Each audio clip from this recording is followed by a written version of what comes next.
Okay, welcome everybody to the December meeting of the Southampton Village Planning Board. Could I have a motion to call the meeting to order? So moved. Second. All in favor? Aye. Not too many people, but if you could silence your cell phones, that would be great. We're going to talk about extension requests to Which one are you begin. using? OIA Associates and Harkonnen That one. LLC, both of which request a one-month extension.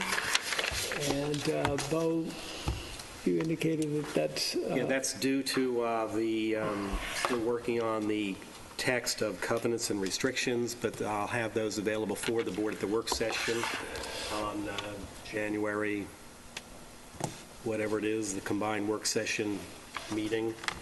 So therefore... January 3rd. January 3rd, so a extension for 1 month is appropriate.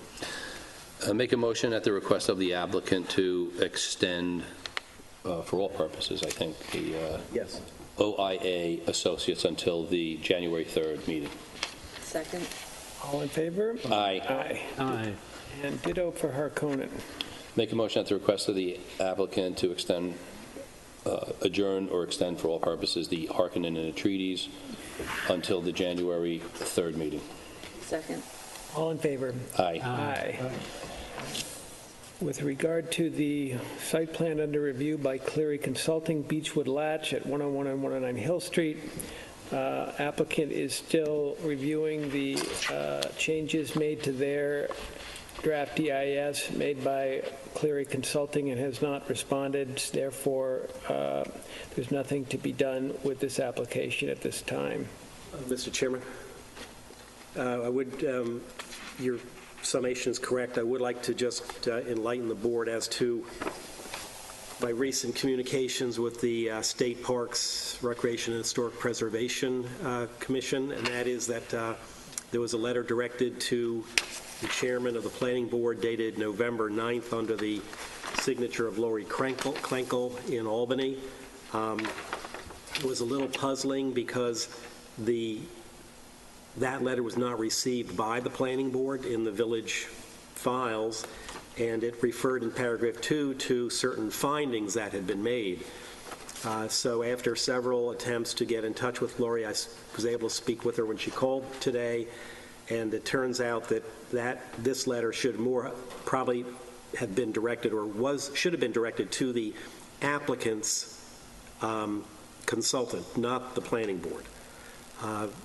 I informed her that this board had made no findings, so the reference there was not correct, and that if there were findings with regard to the historic buildings or assets on the site, that would be in front of the Historic Board of Architecture Review and Historic Preservation as an involved agency with the planning board. So she has emailed me some material. I haven't had the chance to look at it. I will probably have a memo to the file for the January meeting, but in the meantime, you can consider that this letter has received attention and it's being corrected. And you sent us that we have this copy of that. You have that I've provided you, because I said that this letter was not received into the village file systems, and we don't know why. Right. Okay. But if I'm to understand you correctly, it was misaddressed to us and it should have been No, it was sent to somebody addressed, but else? for some reason it didn't get here. I actually received a copy from Mr. Gilmartin's office, and then saw it was addressed, checked in with the building department, and they had never received the letter. So it might have, for some reason or another, had a label that went to the applicant's consultant, but it was not addressed. They It was may not have sent sent it to here. the applicant consultant, but not to us. They might have addressed it to us, but sent it In care to of the the applicant's consultant without consultant. a CC to the planning board. Got it. That's a feasible way of looking at it, but in any event, the letter is really not substantively correctly addressed to the planning board. Okay. Now we're into the public hearing for 550 and 554 Hill Street. We received some late-breaking mail with regard to this application from counsel for for the applicant and opponents to the application, some of which were received just today. To summarize, the letters from the opponents to the application were objected to by the counsel for the applicant, stating that they had been submitted after the closure of this application for comment. I would point out that anybody can write a letter to the board that wants to, and we don't have to read it, but we have read them, Gil, and I think it would only be fair to give you the opportunity to respond. I agree with that. I would stick by my position. I think that one of the reasons for establishing a deadline, which you did back in October, was just to avoid this kind of ping-pong match. And Right. now we're faced with it. The objectants had 2 weeks to submit their arguments. We had 2 weeks. I don't see anything in there that's other than additional argumentation that they could have made during the 2 weeks that they originally had. But if it's your ultimate decision, and by the way, by my comments right now, I'm not consenting to it, but if in fact you do decide that you're going to consider what was written in those letters, then we would certainly like an opportunity to respond to them in more detail. But I do object to them being considered, given the time frame that this board laid out and all of us up to that point had complied with. Mm-hmm. I think that's only fair. This could go on, this could keep going on from month to month, and I know I think we're all to the point where we'd like to bring some closure to this thing. Agreed.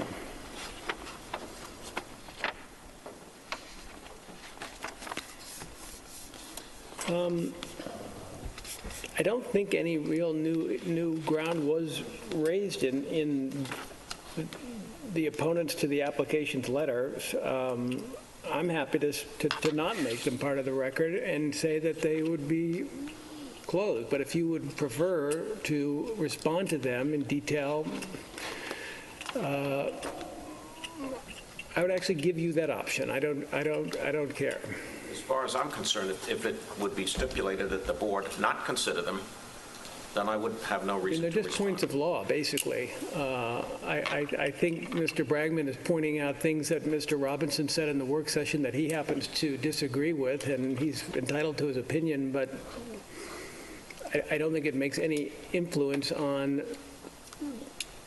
what the board feels about the merits of the case. I guess what bothers me is the whole way that this thing was set up. And it was set up, as you said it, in October, to bring some closure to this matter. And I thought that's what we were doing, and that's what I intended to do, but apparently the others don't feel the same way.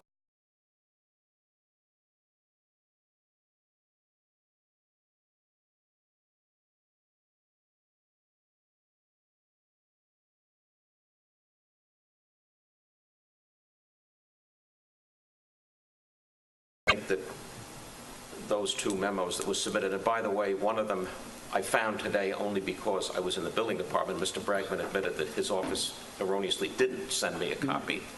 The other one was submitted at 3:30 this afternoon, so obviously I didn't have that much time to do anything. And that's another issue, but my initial request stands that these letters be disregarded.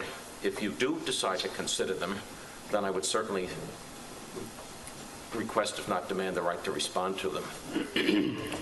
Bo, as counsel, what's your opinion?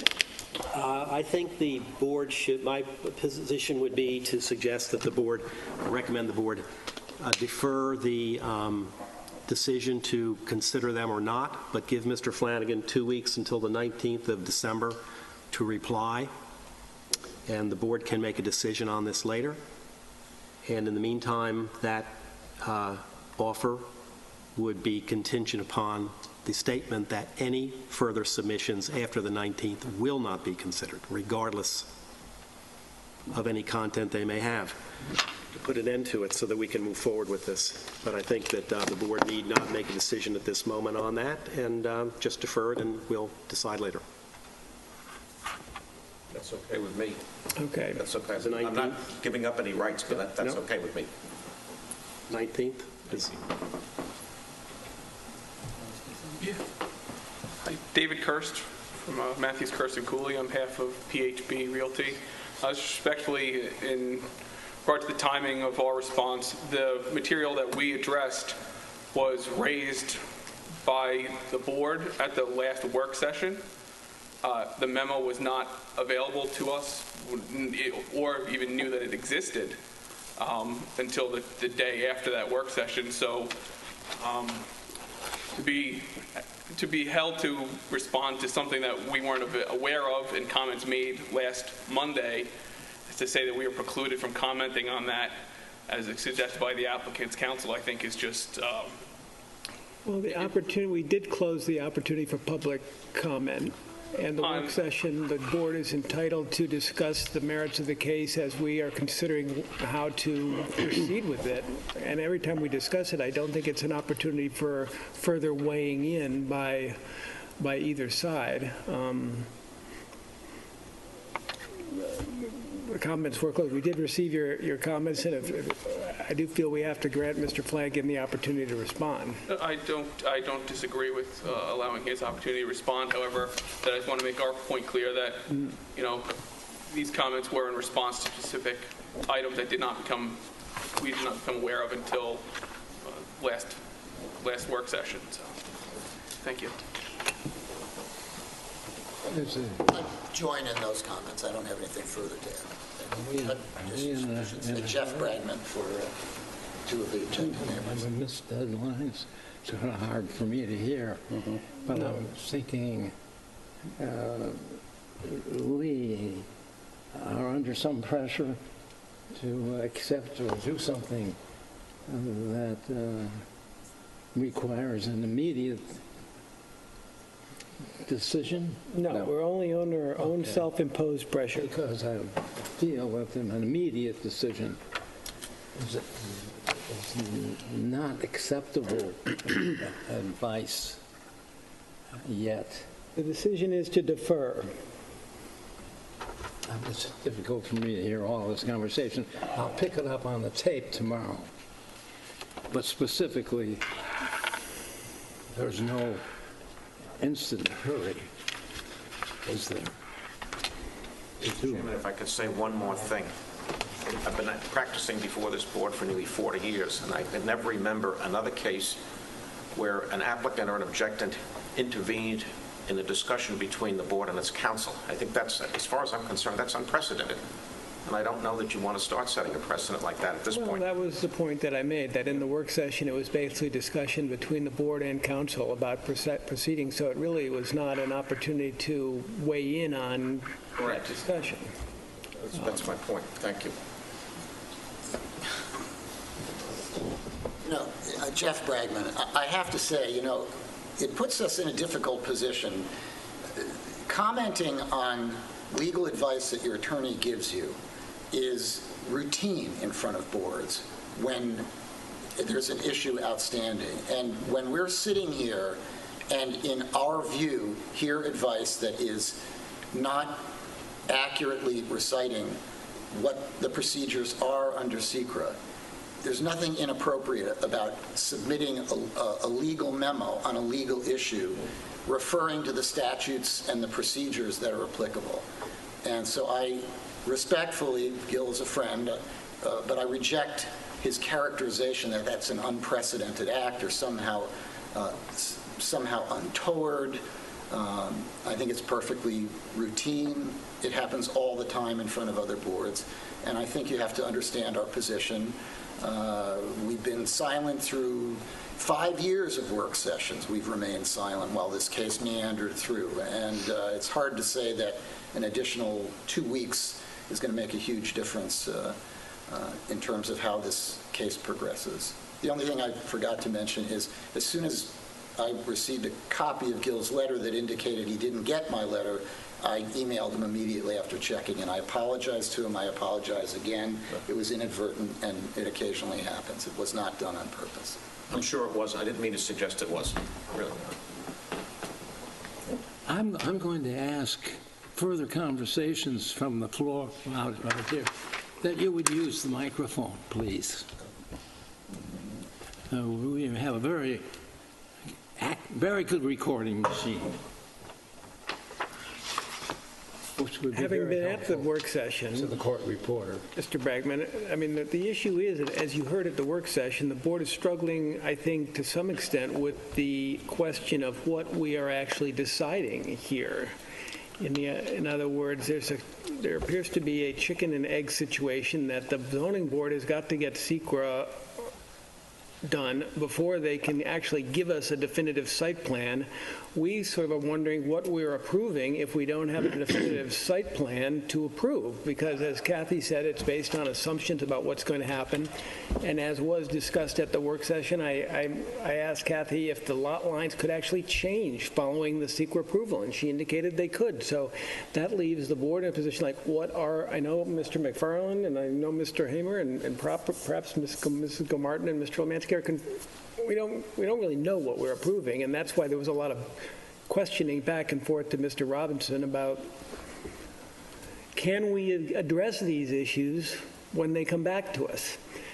In your letter, you seem to raise some questions about whether or not we can, which is troubling. Well, I'm going to go to the microphone for this. I'm not going to speak except to say, Thank you. I'm Jeff Bragman, representing some opposing neighbors. I'd love to be able to discuss this with the board because I think secret jurisdiction is a little tricky in this situation. It's not totally unusual. I'm involved in a couple other cases currently where the same situation is going on, where there's a case pending in front of the zoning board and a planning board has taken lead agency. But I don't want to make things worse by discussing it, but there's nothing I like doing better than talking about the SECRA rules. My view is this is not a black and white decision. I mean, SECRA is not black and white document. It talks about significant impact and major impacts and minor impact, and you have to weigh them. And I don't think we'd be discussing this at all. I think that's been raised several times if it weren't for the case that the applicant is foregoing a non-conforming use. Now, you've classified the non-conforming use as benign. It's a 13,000 square foot warehouse. It's a big building back there. It's a non-conforming use. I mean, the neighbors may not think it's too bad, but it is a non-conforming use, and you can't just say, oh, if nobody really minds it, don't worry about it. I mean, as a planning board, we have to consider weighing getting rid of that with what the applicant is asking for. I don't think anyone is saying that you can't weigh that among other factors. You can certainly weigh that, but when you do it, there's a procedure that SECRA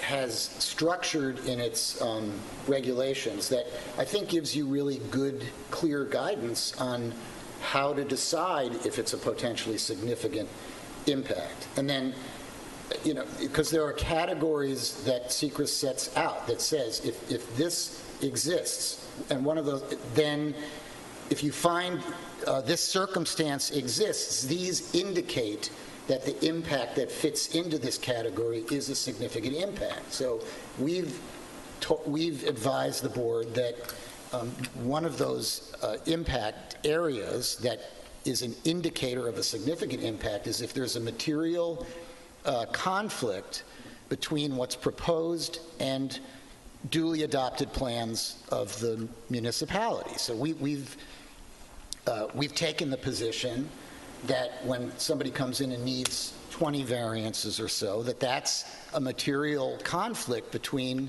the existing zoning, which was duly enacted, so that circumstance is a circumstance that the SECRA procedures say is indicative of a significant adverse impact. The second point that I think affects your decision-making is that as there's been, I think, some attempt. Jeff, we're not here to argue this. I'll finish this quickly. As you said, you've had 5 years to address these issues. Well, no, we've sat through 5 years worth of meetings. All these issues have been before the board. And let me say one more thing, after the board has had its questions and answers, after the applicant has made submissions, after there's been rebuttal submissions, further rebuttals, eventually the board sits down with its attorney and discusses these things if it's a good board. And your letters seem to now suggest is that whenever that conversation occurs, which is going to be the last conversation, that these get to be opened up all over again. That just makes no common sense to me, no common sense. Well, you submitted a memo to the board. Well, I didn't submit a memo, I submitted documents to the board. Read the memo. Read the memo. I did read the memo. I did read the memo. Okay, all it says is, look at these things. Well, no, it did say And would you more like than the that. next time to me to invoke executive session and an attorney-client privilege so you don't even know this? We You had both the know that's benefit not of seeing what the proper. memo said and what was submitted, but don't sit here and start to argue this again to the board. No, we didn't. If your commentary addresses the time frame, address it, but not the substance of what's going on, and that's what you're doing. We didn't have an opportunity to see the memo or know about the You memo. need to see it. You don't need to hear everything an attorney says to a board, Yes, in yes, we writing do. or verbally. Yes, we do. You do not. Yes, when it involves... No, you don't. When it involves... It's an attorney-client matter. Excuse me.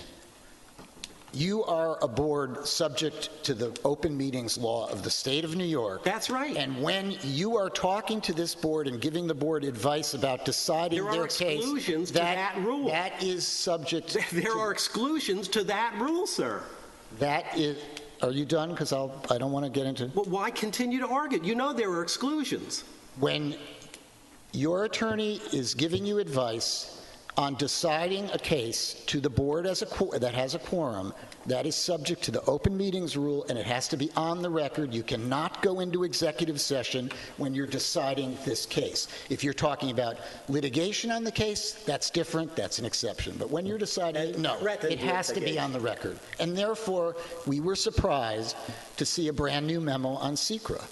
And I've been surprised. There's no way anything in that memo can constitute a surprise to anyone or Well, anybody. it's surprising for me to hear an attorney advise the board that is a lead agency that they can't consider the issuance of variances because that's the purview of the ZBA. That's not what lead agency Well, that's the jurisdiction's debatable about. thing that I'm sure if this goes to litigation, you'll address with the court. But beyond We will. that, this needs to stop in terms of this back and forth. I hear you. I understand it. I still think it was Need valid not to sit here do. tonight and argue this matter substantively to the board, which you're doing. This is a procedural matter. It's a It's legal not a matter. procedural, the time frame is a procedural matter. You've had the opportunity, along with David, to make your points, which you did in your letter. Mr. Flanagan will respond, and that will end it all.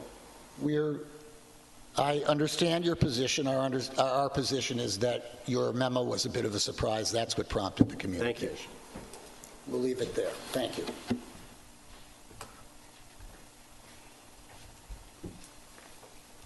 Mr. Flanagan, we'll look forward to hearing from you, and that will be the end of it.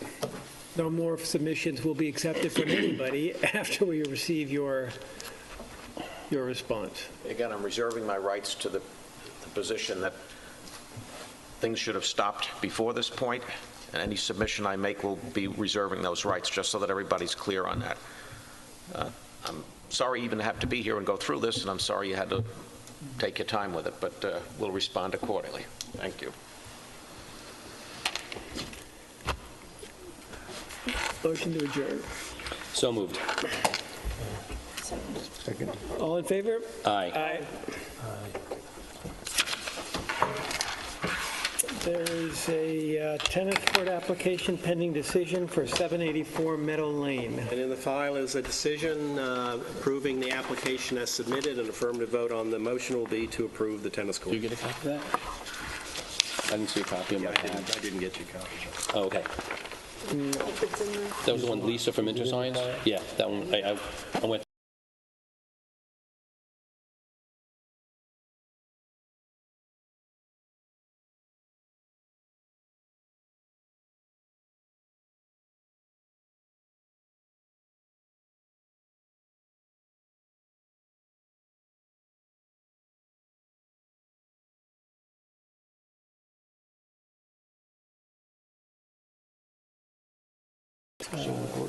And the subdivision